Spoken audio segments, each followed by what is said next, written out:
outset, I thank Almighty and my parents for this wonderful day.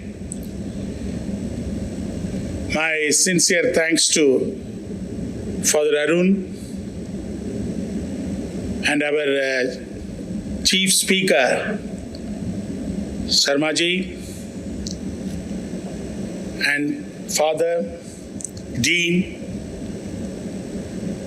faculty, management, my colleagues, my family members, friends, and all the students here.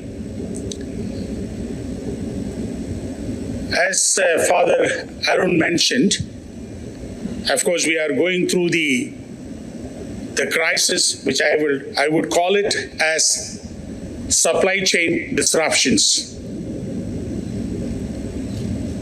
But Father Arun, as I always, while we were talking, Father was asking, Arun is very energetic, and I told him his energy will go for another 15-20 years.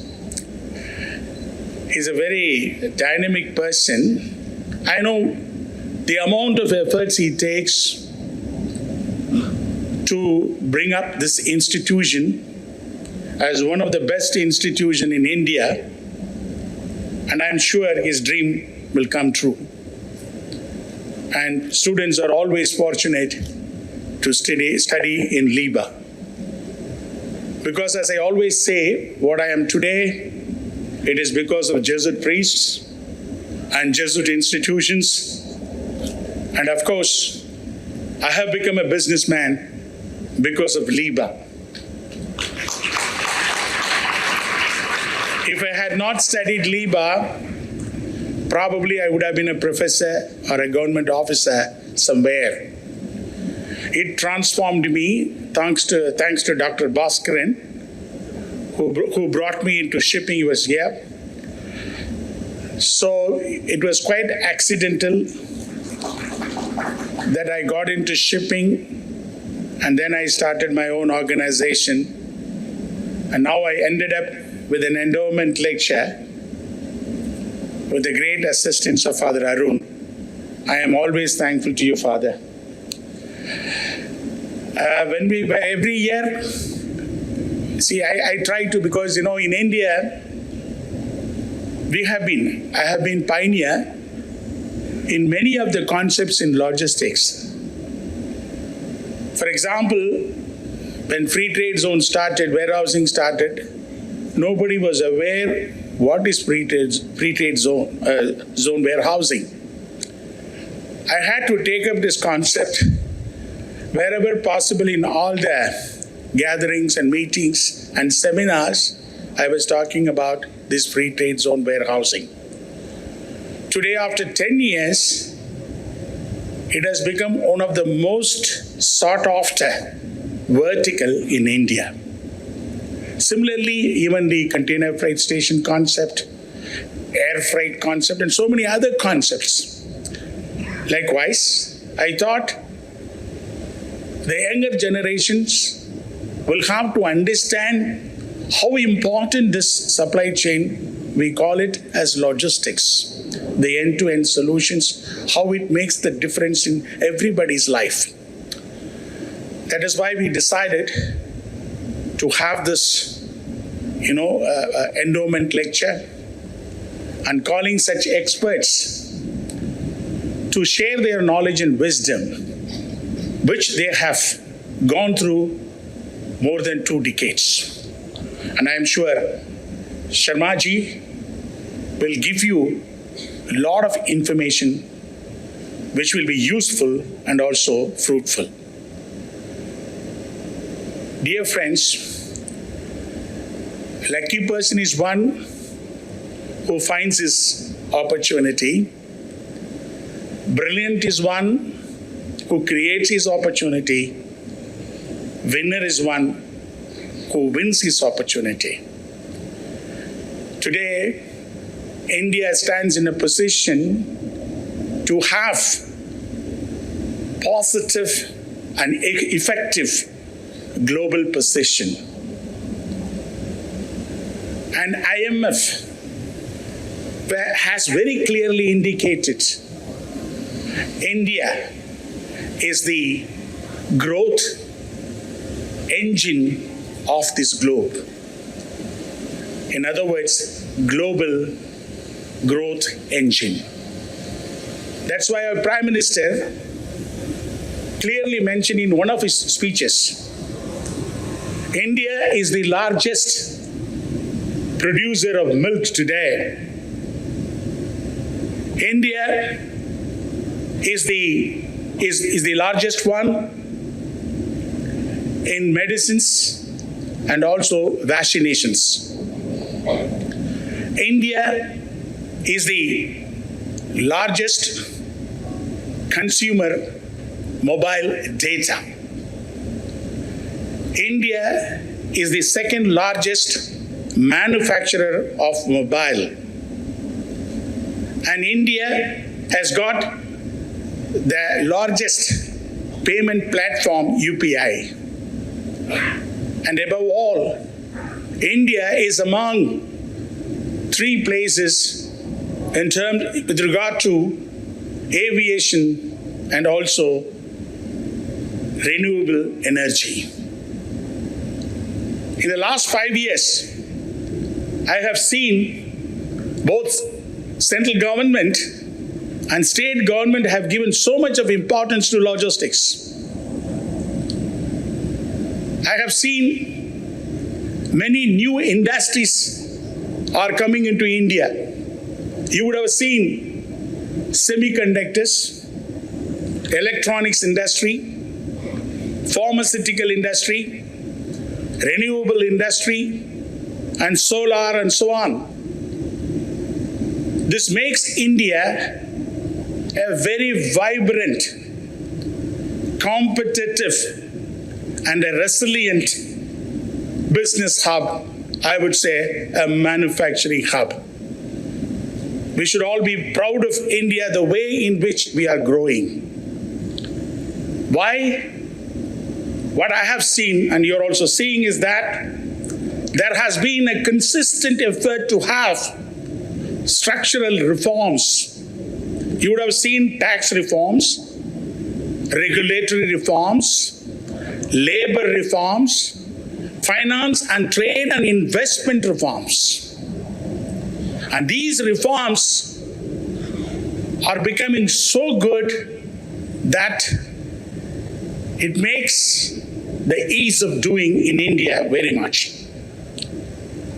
And also you see that, I said, enhanced ease of doing.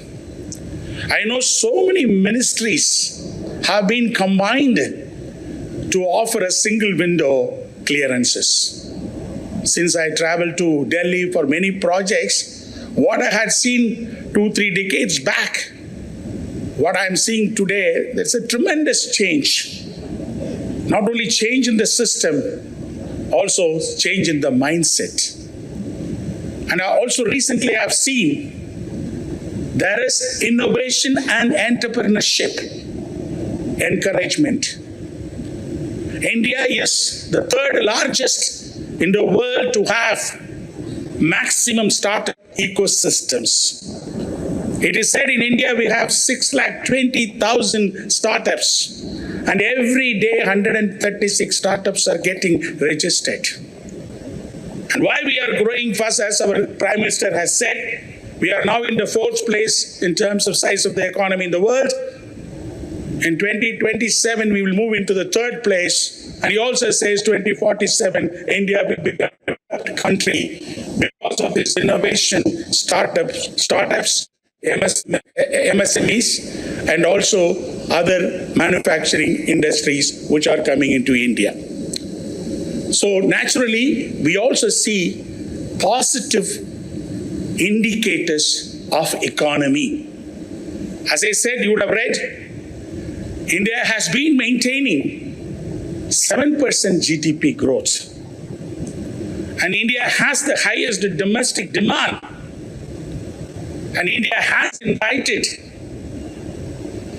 huge investments into various areas. All these are happening in the last 5 years. There is a great momentum because I started this logistics in the most conventional period, and I have seen the medieval period. What I am seeing is the most advanced and digital period. That's why I can authentically confirm India is now on a right direction without believing the speed. But then there is always problems and challenges. As Father Arun said, this West Asian war could have a tremendous impact in supply chain disruptions.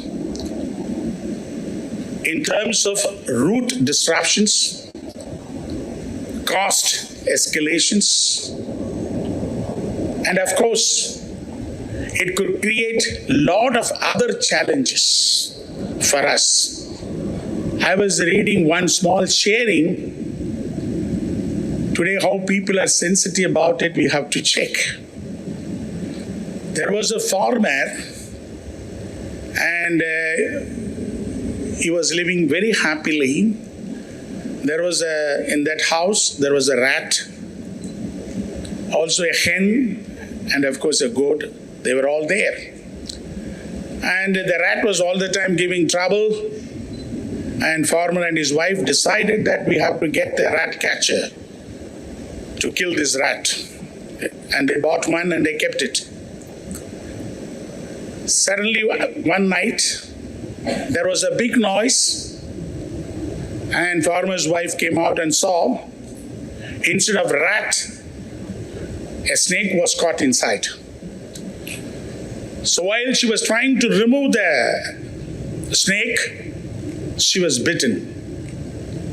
She was immediately rushed to the hospital, and then she was having a lot of fever and so on. People around her, they said, because why I have to tell, when the rat catcher was kept in the house to catch the rat went and complained to the hen and also this goat that I'm going to be caught. For that, the hen answered, in no way I'm connected. It's beyond my reach. And goat said, why are you threatening me? I'm not bothered. That's why the rat was feeling very bad that the rat was going to be killed. But what happened now? She was bitten by the snake, rushed to the hospital. She was having a very high fever. And the people around her told that she needs very good chicken soup. So the chicken at home was killed. The chicken soup was given. And after some time, the wife got recovered. The farmer was so happy, he had to call all his relatives to celebrate. So he killed the goat and gave mutton biryani. And then he felt, because of this the rat catcher, my wife got into problem, and he threw it away. And finally, the rat was saved. Most of the time, we people feel that problem comes to a neighbor or to our friends, it is not concerned to us. We are not sensitive about it.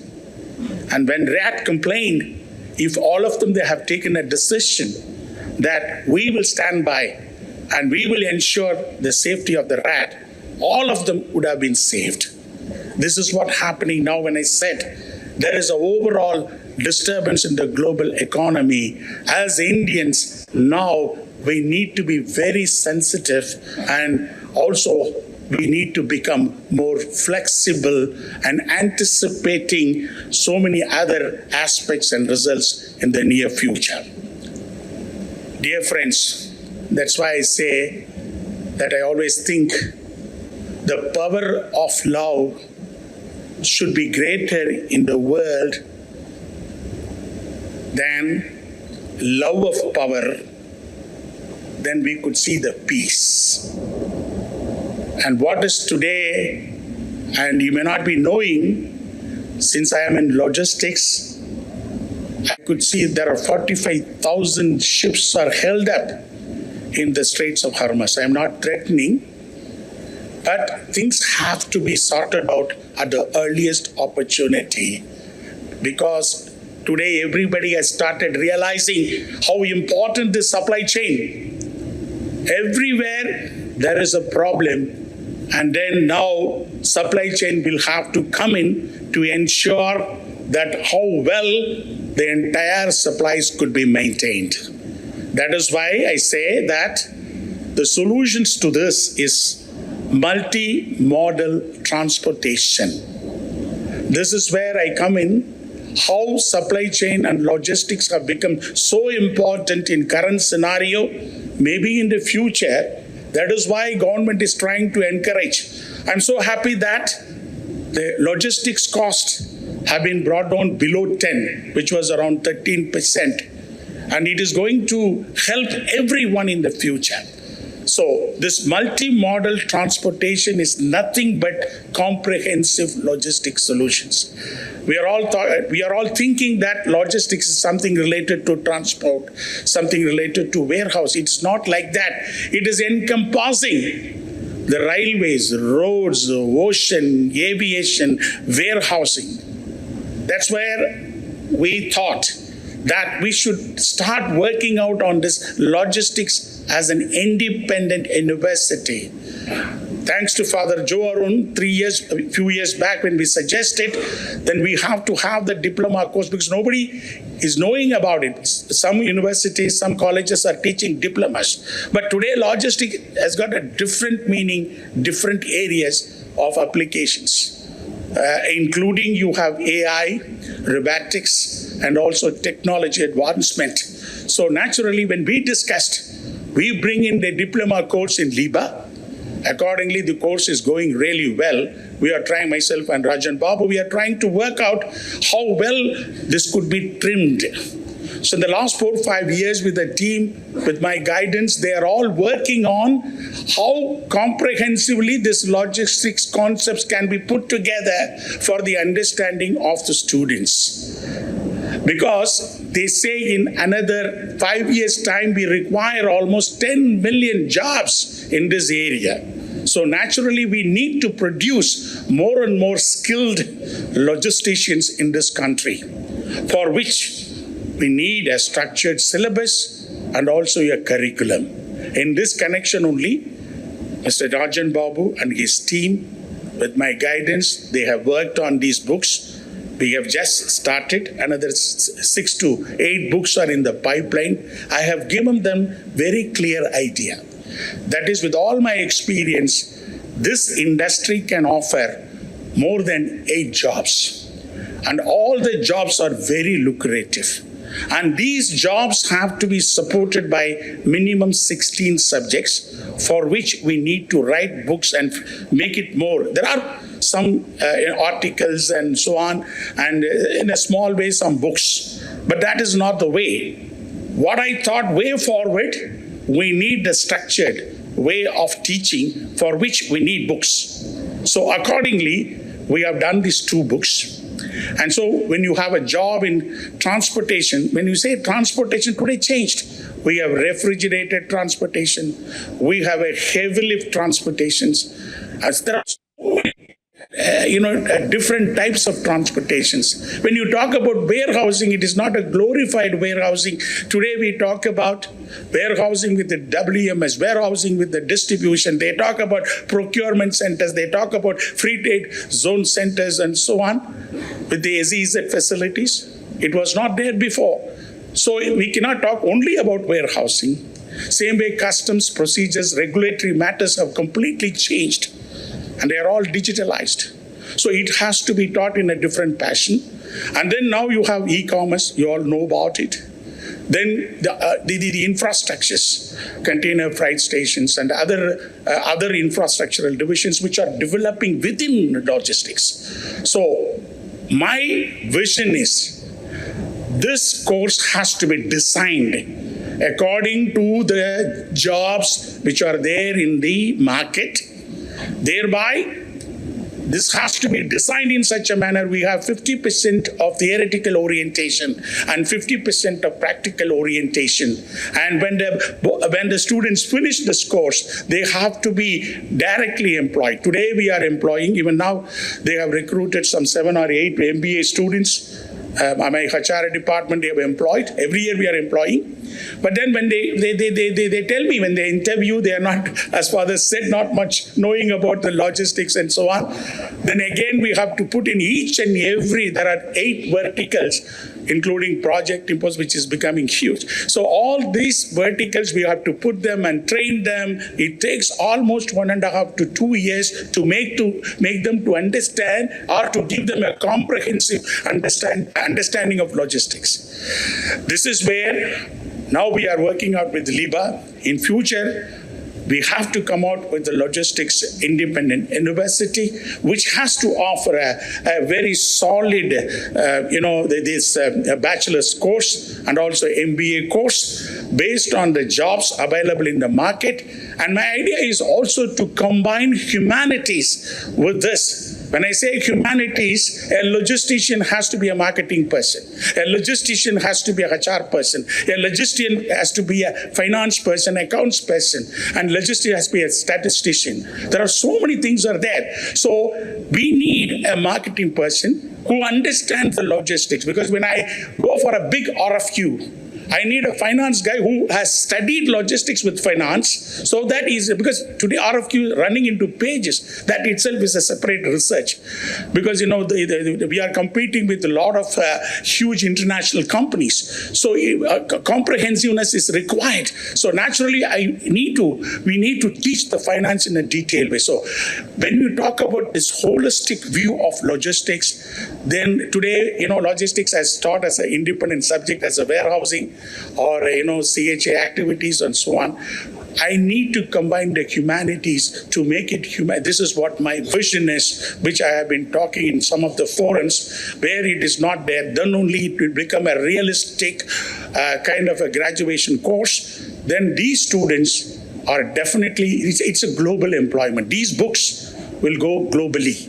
The reason being, logistics is not a national subject. It is a global. Recently, one of the boys who studied in our St. Britto's Logistics College came in and met me, even I think yesterday, and he was so happy. He's employed in one of the companies in Malaysia, in a project company. He's so happy.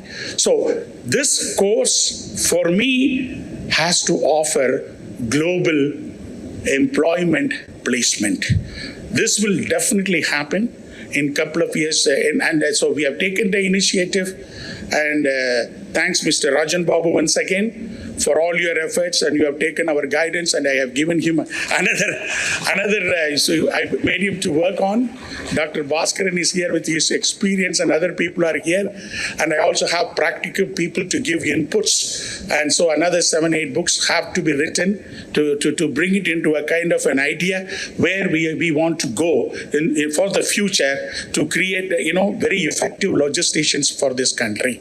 And finally, as I always say, that God has given us a fingerprint, but what is more important in life is that we have to make an imprint, and such legacies of creating something new.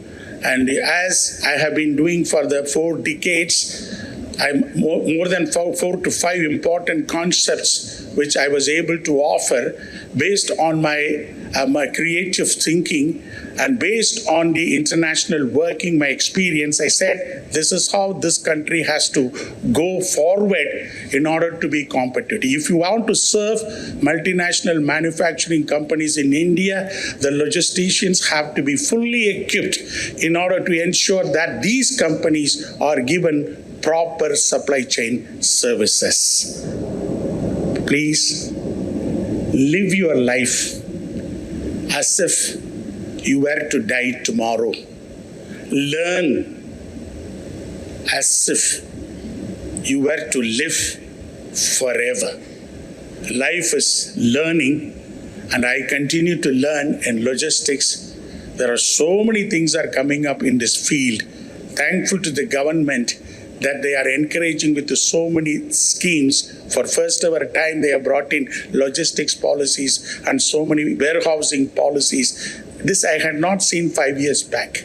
So thanks to the government that they have started recognizing this area so much, because they understand logistics is the backbone of trade, commerce and industry. Thank you very much.